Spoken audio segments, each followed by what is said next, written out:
Aplicar la ciencia para responder a las necesidades de la sociedad mediante la creación de conocimiento en Ciencia y Sociedad, con Teresa García Gasca.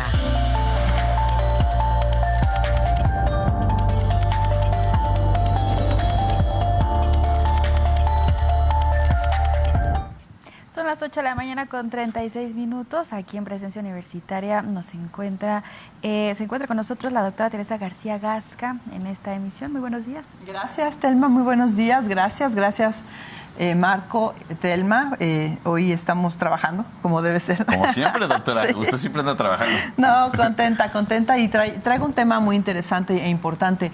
La semana pasada platicábamos sobre una carta que se envió o que se está enviando, en realidad sigue circulando para firmas, en términos de las inquietudes de investigadores e investigadoras con respecto a ciencia, tecnología e innovación. Y me parece que también debemos hacer énfasis en cuestiones de educación en general.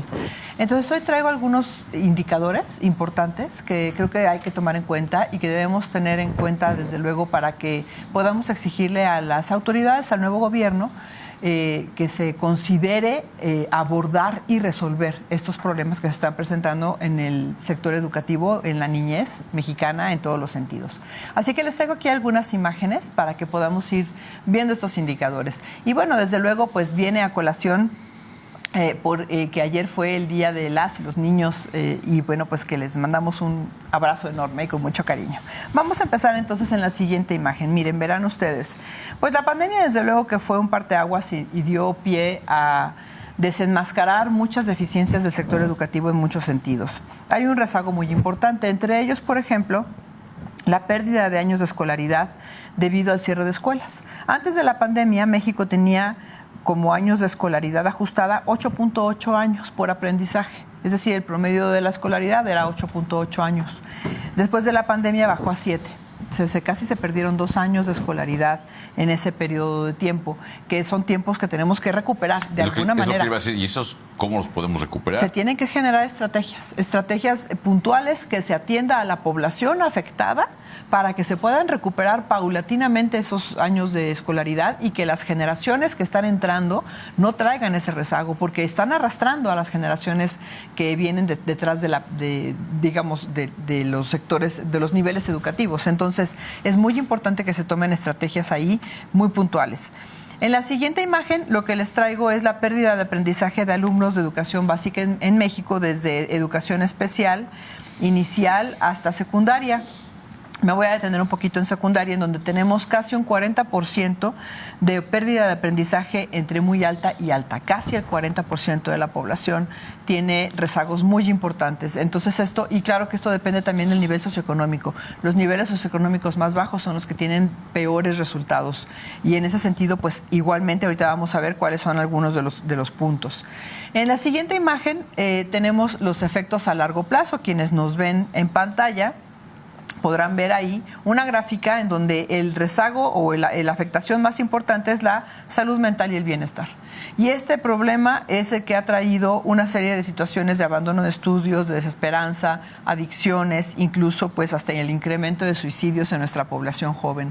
Esto es muy importante. La salud mental no es algo nuevo, no es algo que llegó con la pandemia, es algo que ya estaba, pero que con la pandemia aumentó. Y se visibilizó exponencialmente. Y se desenmascaró. Un problema que tenemos que atender a nivel de salud mental. En la siguiente imagen les traigo también cuáles son las desigualdades educativas en México. Este es un dato muy importante. De 34.8 millones de niñas y niños de entre 3 y 18 años que asisten a la escuela, 6.4 millones no asisten a la escuela, es decir, 82% asiste a la escuela y 18% no asiste a la escuela. Y de ese 18%, el 47%, casi la mitad, es población vulnerable. De los que sí asisten a la escuela, el 11% son estudiantes rezagados. Entonces ahí también hay que incrementar la generación de estrategias que nos lleven a atender a esta población. La falta de inclusión, en la siguiente imagen, de las poblaciones vulnerables, ¿cuáles son las más afectadas? Pues la más afectada es la población que habla lengua indígena, con casi un 30%. 27% de las personas que hablan una lengua indígena, no asisten a la escuela. Son las más afectadas, seguidas de las personas con alguna discapacidad, con 21%, 20% quienes viven en comunidades rurales, insisto, los niveles socioeconómicos bajos son los más afectados, y la comunidad afrodescendiente con un 18%. Entonces, muy importante.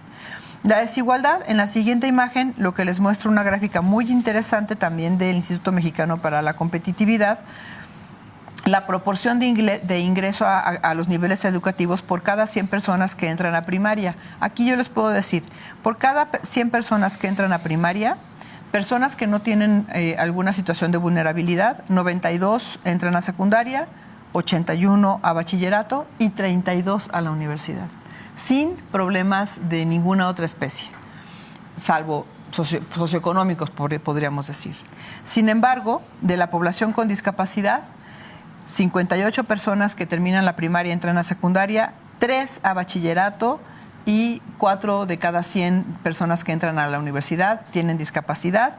Y de igual manera, de personas con habla de alguna lengua indígena, 71% ingresan a secundaria, 11 a bachillerato y 3 personas a la universidad. Entonces, nuevamente, la desigualdad es muy notoria en este sentido. Y finalmente, el bajo rendimiento. El bajo rendimiento lo podemos valorar a través de diferentes instrumentos como la prueba PISA en la siguiente imagen. Ya sabíamos nosotros, desde el año pasado obtuvimos un terrible antepenúltimo lugar de los países de la OCDE en la prueba PISA, con bajísimos rendimientos en ciencias, en lengua y en matemáticas. Y sin embargo, la sorpresa es que hoy México está considerando no participar más en la prueba PISA. En la siguiente imagen se confirma pues que México está en riesgo de no participar en la prueba PISA, y esto es derivado en la última imagen en la penúltima imagen que tenemos, que lamentablemente pues es una decisión tomada desde la Secretaría de Educación Pública. Sabemos que la prueba PISA se aplica a estudiantes de 15 años de edad, en donde se valora justamente que hayan logrado al final de la secundaria los conocimientos de la educación básica, y esto es lo que estamos viendo, que en México tenemos un rezago muy importante y un muy mal desempeño. Y bueno, pues, ¿qué ha sucedido? En la última imagen, ahora sí, que lamentablemente el presidente minimiza los resultados de la prueba PISA porque los considera como de predominio neoliberal, y esto pues nos puede dejar a México, y algunos estados de la República están considerando entrar por sí mismos, entrar por su cuenta, pero puede dejar a México fuera de este instrumento que es muy valioso, que es muy importante y que nos muestra pues justamente, yo creo que no es tanto el que nos muestre el nivel de rezago, pues claro, eso es una situación compleja, pero eso nos tiene que servir para tomar decisiones, eso nos tiene que servir para tratar de resolver esos problemas de rezago y de mal desempeño educativo que tenemos en el país. Sin filias ni fobias políticas. Nada, yo creo que este no es un tema necesariamente político. Claro que se toman decisiones políticas, pero este es un tema de bienestar social. No podemos permitir que el desempeño en nuestro país para la educación básica se vaya al fondo.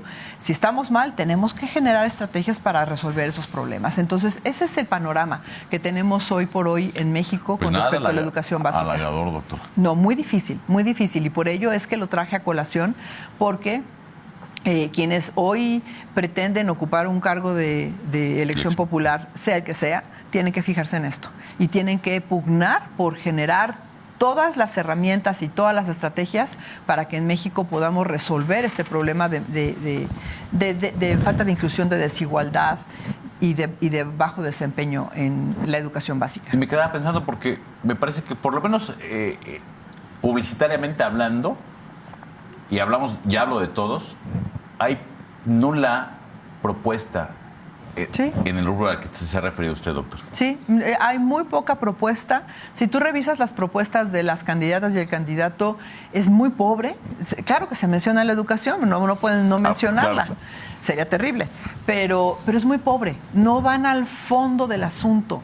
Y falta autocrítica, mucha autocrítica, no solamente del gobierno en turno, sino también de la oposición, porque también la oposición tiene responsabilidades ahí. Por supuesto. Porque este problema no viene de este sexenio, este problema viene de sexenios atrás, de décadas en donde ha gobernado el PRI, el PAN hoy Morena. Entonces es una responsabilidad de todos los partidos y desde luego pues la Secretaría de Educación Pública tiene que tomar al toro por los cuernos y decir cómo se van a ir resolviendo paulatinamente, porque entendemos que son temas muy difíciles, que no se pueden resolver en un solo sexenio posiblemente, pero que tiene que haber una estrategia y un plan de continuidad de acciones. No podemos estar simplemente borrando las acciones del sexenio pasado porque pensamos que nada sirve y empezar de cero de nuevo, porque esto lo que nos trae es justamente a estar siempre pues en ceros.